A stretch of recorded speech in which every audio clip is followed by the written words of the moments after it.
niece Kay and I were coming home late one night from a night out dashing, and after we left the gas station to refuel the car on the way home, which is down a long, very long country road, it's 9 miles from the gas station to our house. This car was on our bumper. Kay was driving, and she would slow down. She'd kind of pull over and slow, not pull over completely, but pull over and slow down where it was a dotted line where they could pass. They would not pass. They just kept getting closer and closer, staying on our bumper, no matter what we did. She sped up. They sped up. Every time she would slow down or speed up, they were right on our bumper. I don't know what they were trying to prove. I don't know what they were doing. So I ended up calling Johnny. And well, I took a picture first. I took my phone and I held it and backwards to show how close this car was to us. Then I turned it around and took a picture of it in the side view mirror so that you could see. Now, of course, I know objects appear closer in your mirror, but when you from the back window, you could see they were literally up on our bumper. I think I did delete those from my camera, but I still have them in the chat. If I could find them, I will pop it up here to show you how close that car was on us. So I'm making this video to give you tips of how to protect yourself and what to do and what not to do. The main thing you do not want to do is lead them straight to your door. If you are in a town or a city and a car is doing this to you, drive straight to the police station. Pull up in that right in front of that police station and start honking the horn. I doubt very much that car is gonna come in there with you. But if you turn in that police station, try your best to get the color of the car, the make of the car, whatever you can. But at least if you pull into the police station, the person behind you that's trying to scare you or trying to do whatever is on their mind that they're trying to do, at least shows them that you are not to be played with. So you need to make sure you have a plan. We have one for coming home, and our main thing that we'd always said out somewhere. And one thing that the people who order Dash can watch where we're at as we travel. And I don't know if that's the safest thing in the world either, but we have ways of protecting ourselves as well while we're out. It's a gnat or something flying around. So, but again, test their intentions by slowing down and pulling slightly over. Do not pull over and stop, whatever you do, but just pull over and a little bit if you can, and see if they will pass you where it's a passing zone. If they don't, then you need to decide what you're going to do. But like I said, if you're on your way home, do not ever, ever take them to your home or to your workplace. You don't want them to know anything about you. If it's somebody that you know that's stalking you, that's another problem. But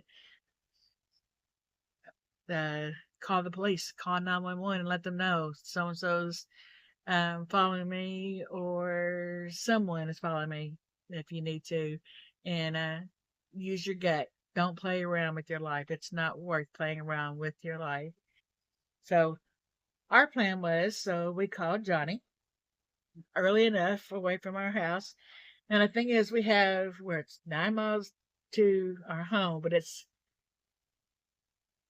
8.5 miles to the road we turn off on, and then another half a mile before you get to our driveway. And then our driveway is like a half a mile long. So a quarter mile long. It's a pretty long driveway. So I'm not going to bring somebody all the way down that driveway. However, Johnny would be waiting with them with something, and Grizzly and would be too. So, they don't want to be that stupid anyway. Plus, we have the cameras, and yeah, you don't want to do that. But anyway, so we called Johnny. He said, let me know if they turn on to XYZ road, which is the road we turn on before we turn into our driveway. I said, okay. And again, we tried again, slowing down, speeding up. They were right there with us. And so we already said that if they would turn on our road, we were going to pass up our house and go 2 houses down. Now we live on a farm, 5-acre farm. And then there's farms all down this road. We were going to go down to the second farm down from us. We know them personally, and pull in the driveway and just lay on the horn. And I was going to already be on the phone with Johnny and say, we're at you know whose house. And we're laying on the horn, which he would hear. And he was already going to be in our vehicle going down to the driveway to block them in. So we had a plan. And I was also going to go ahead and call 911 if they turned in on our street and let them know too, which is the sheriff, which takes them anywhere from 30 to 45 minutes to an hour sometimes.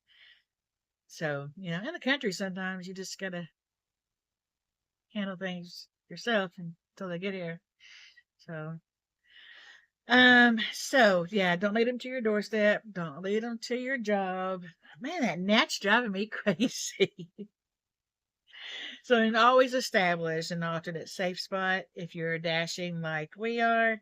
And if somebody's following you like that, then what I would do is still pass up that home that you're supposed to be delivering to, call 911, let them know you're out on a delivery and that there was a car that's been following you for X amount of time.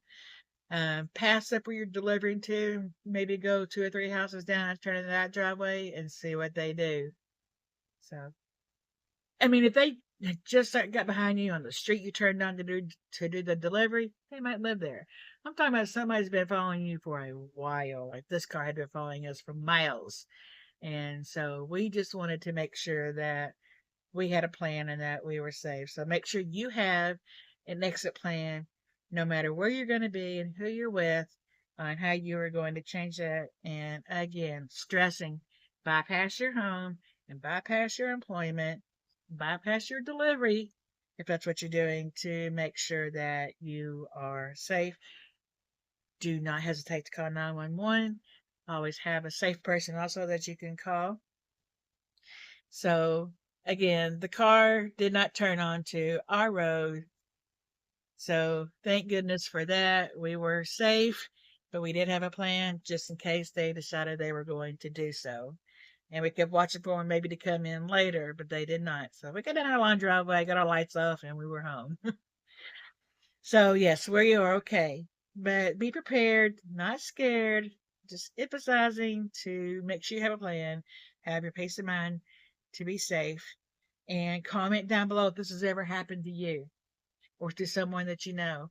Make sure that your young drivers know this as well, or your granddaughters, anyone that you know who's out maybe alone driving around, and to make sure they are safe. One day I'll tell you the story about my son and a couple of his friends on Halloween night senior year, them getting running off the road. It was a harrowing night, and thank God they're all okay. So comment down below if you have any stories. Comment down below of any other situations that you would like for me to cover. As always, we appreciate you from the bottom of our pea picket heart. Remember to always be beautiful. Bye for now.